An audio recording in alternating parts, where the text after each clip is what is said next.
नमस्कार दोस्तों, मैं दीपक छारा और आज हम बात करेंगे 10th क्लास का एक पहला चैप्टर है रियल नंबर, वास्तविक संख्याएं। वास्तविक संख्याओं के बारे में हम बात करेंगे। वास्तविक संख्याएं जो रियल नंबर्स हैं वो उसमें हम शामिल करते हैं एक रैशनल नंबर को और एक इरेशनल नंबर को। रैशनल नंबर परिमेय संख्या हिंदी में और इरेशनल नंबर अपरिमेय संख्या।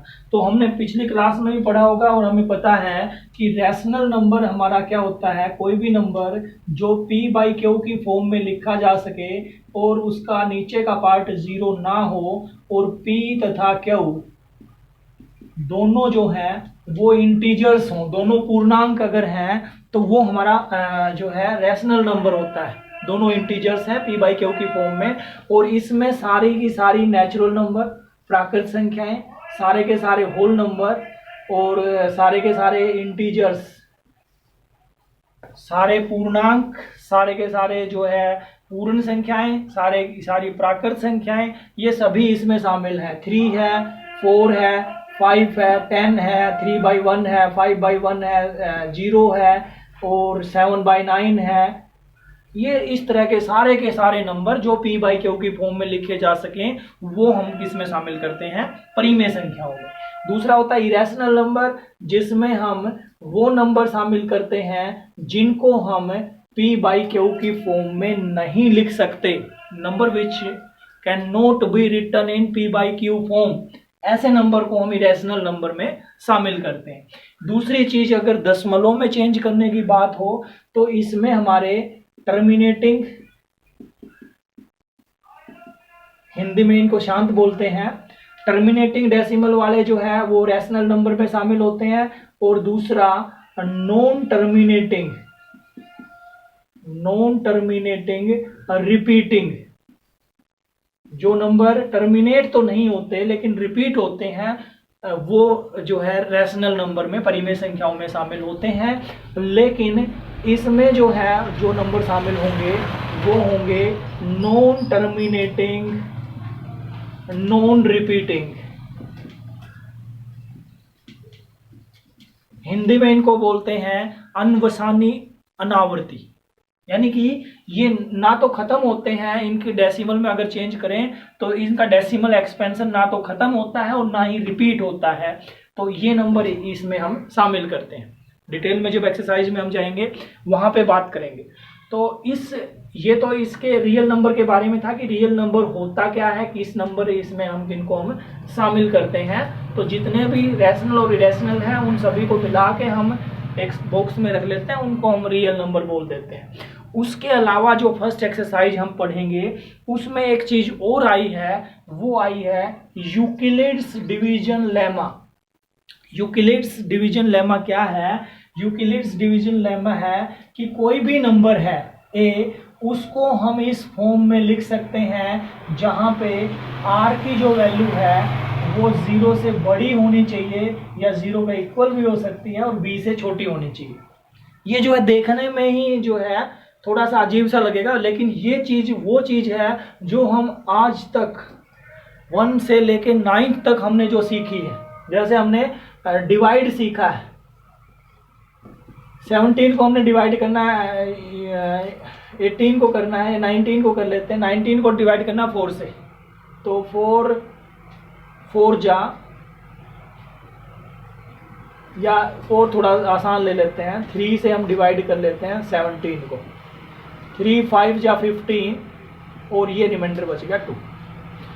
तो ये जो डिवीजन लेमा है ये कहता है कि कोई भी नंबर, जैसे यहाँ पे एक ही जगह कितना है, 17 है।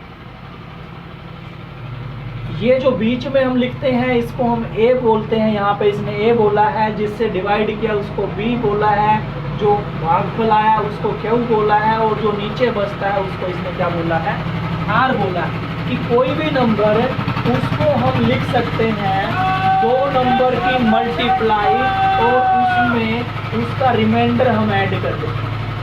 इस फॉर्म में हमें किसी भी नंबर को हम लिख सकते हैं। कोई भी नंबर है, कोई भी रियल नंबर है, उसको हम ब्रेक करके लिखते हैं इस फॉर्म में, और इस फॉर्म को हम बोलते हैं यूक्लिड्स डिवीजन लेमा।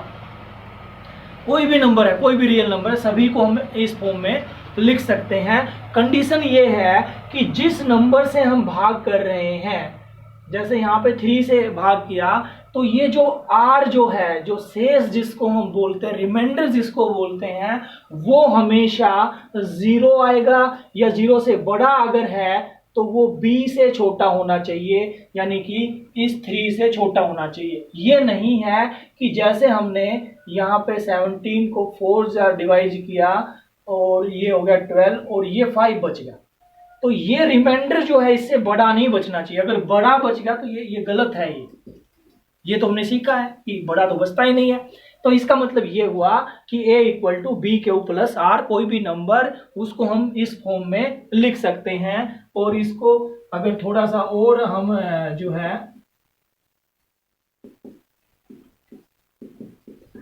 क्या बोलते हैं, डिवाइजर इनटू कोशेंट और प्लस रिमाइंडर, ये चीज भी हमने देखी थी। तो वही चीज है, ये कुछ अलग नहीं है। यहाँ पे इसका क्या यूज है, जब हम 10th में आए हैं तो यहाँ पे इसको हम बार बार क्यों यूज कर रहे हैं, जब एक्सरसाइज हम करेंगे तो वहां पे क्वेश्चन होगा HCF निकालना है और यूक्लिड्स डिवीजन लेम्मा से निकालना है। यूक्लिड डिवीजन लेम्मा या यूक्लिड्स डिवीजन एल्गोरिथम, ऐसा भी हम लिखते हैं कि HCF निकालिए और इस मेथड से निकालिए। तो HCF वैसे होता क्या है, HCF होता है highest common factor. Highest common factor को हम ऐसे समझ सकते हैं, जैसे 2 नंबर है हमारे पास, एक नंबर 15 है और एक नंबर है 12। तो इनका HCF निकालने के लिए हमने जो विधियां सीखी थी, हम क्या करते थे, इनके फैक्टर कर लेते थे और फैक्टर करके क्या लिखते थे, 15 को हम लिखते थे 3 इंटू 5, 12 को लिख देते थे 3 इंटू 4, या हम इनको ये लिख लेते थे तो इसका फैक्टर 1 भी है, 3 से भी डिवाइड होता है ये, और 5 से भी होता है और 15 से भी होता है। इसके फैक्टर्स करें, 1 से भी डिवाइड होता है, 2 से भी होता है, 3 से भी, 4 से भी और 6 से भी और 12 से भी। तो HCF क्या होता था, HCF होता था कि इन दोनों में से हाईएस्ट कॉमन फैक्टर, यानी कि इसके कॉमन फैक्टर कौन से हैं, कॉमन फैक्टर एक तो 1 है इसमें और एक क्या है 3, जो इसमें भी है और इसमें भी। तो इनमें से हाईएस्ट कौन सा है, हाईएस्ट इनमें से 3 है। इन दोनों का हाईएस्ट कॉमन फैक्टर कितना है, 3 है। तो इस तरह से हम HCF हम निकालते थे। दूसरा तरीका हमारा क्या होता था HCF निकालने का, ये हम ऐसे भी निकालते थे, महत्तम समापवर्तक जिसको हम बोलते हैं हिंदी में, ये करते थे 12 1 जा 12 और ये हमारा 3 रिमाइंडर बचता था, और जितना रिमाइंडर बचता था इसको हम नीचे ले आते थे और 4 जा 12, और जहां पे ये खत्म हो जाता था वो हमारा क्या होता था, HCF। ये विधियां, इन विधियों से हमने HCF अभी तक निकाला है। लेकिन अभी जो है क्या आया है, एक्सरसाइज दे दी कि HCF निकालिए, आप हाईएस्ट कॉमन फैक्टर निकालिए, लेकिन इस यूक्लिड्स डिवीजन लेम्मा का यूज करके, और फिर हमने जो है वो HCF निकालना है। यूक्लिड्स डिवीजन लेम्मा का यूज करके हमने क्या निकालना है, इसका HCF निकालना है। तो यूक्लिड्स डिवीजन लेम्मा में हमने कुछ नहीं करना, सिंपल सा हमने लिखना है A equal to b q plus r. जैसे हमने ये प्रोसेस किया, देखिए ये बीच में जो था इसको हम A लेते हैं, तो ये 15, इसको हम लिख सकते हैं 12 गुना 1, 12 इंटू 1, और प्लस जो रिमाइंडर बचता है वो प्लस। अब फिर हमने 12 के फैक्टर किए हैं, 12 को हमने ब्रेक किया है, तो 12 को हमने क्या लिखा है 3 इंटू 4 और प्लस रिमाइंडर 0। अब जहां पे रिमाइंडर 0 बच गया वहीं पे हम डाल देंगे कि HCF इसका कितना है, इसका HCF जो है वो 3 है। तो इस तरह से, इस विधि से अगर हम इसको करते हैं तो इस विधि को हम बोलते हैं यूक्लिड्स डिवीजन लेम्मा। चलिए एक्सरसाइज के सम हम कर लेते हैं। यूक्लिड्स डिवीजन लेम्मा का यूज करके फर्स्ट सम एक्सरसाइज का HCF हमने निकालना है, महत्तम समापवर्तक हमने निकालना है, और यूज किसका करना है, यूक्लिड्स डिवीजन लेम्मा। तो इसके लिए जो है जो आसान तरीका है वो यही है कि पहले हम इसको सिंपली हम इसको सोल्व कर लेते हैं, जो हम अभी तक सीखते आए थे उसी उसी उसी ट्रेंड से हम कर लेते हैं। 3 जा जाएगा 15 और 1 16 और 3 दूनी 6 और 1 7, ये बचेगा 2, ये 0 और ये 1। फिर 255 को यहाँ ले आएंगे और फिर ये जाएगा 2 पे 204, ये बचता है 1 और इस 102 को यहाँ ले आएंगे और ये हो जाएगा 102। ये तो हमने कौन सी विधि से किया है, हमने भाग विधि से किया। अब इसी को हम यहाँ पे यूक्लिड्स डिवीजन लेमा से कर लेते हैं। यहाँ पे मैं दिखा रहा हूँ। सबसे पहले हमने यूक्लिड्स डिवीजन लेमा लिखना है, a = b³ + r, और r की जो वैल्यू है वो b से छोटी होगी और 0 से बड़ी होगी। तो सबसे पहले बीच में जो टर्म है उससे हम शुरू करते हैं। 8 6 7 ये किसके इक्वल है, इन दोनों की मल्टीप्लाई के 255 × 3 प्लस जो रिमाइंडर है वो 102। फिर जो है नेक्स्ट स्टेप हम गए, ये 255 यहाँ से हमने उठाया, 255 ये किसके इक्वल है, इन दोनों की मल्टीप्लाई 102 × 2 और प्लस रिमाइंडर 51। फिर नेक्स्ट जो है 102 हमने यहाँ से उठाया और ये किसके इक्वल है, 51 × 2 और प्लस 0। तो यहाँ पे जैसे रिमाइंडर 0 आया, ये जो हमारा है HCF हो गया 51। तो इस तरह से हमने एक्सरसाइज के सम हमने करने हैं। जो फर्स्ट सम हमने ये किया।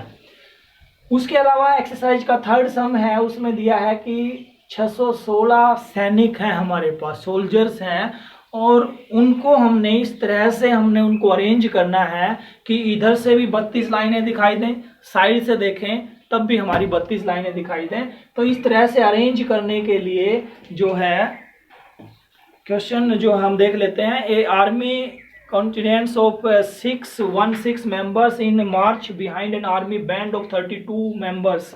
32 मेंबर्स के पीछे जो है वो आर्मी बैंड में जो है वो मेंबर्स को मार्च करना है।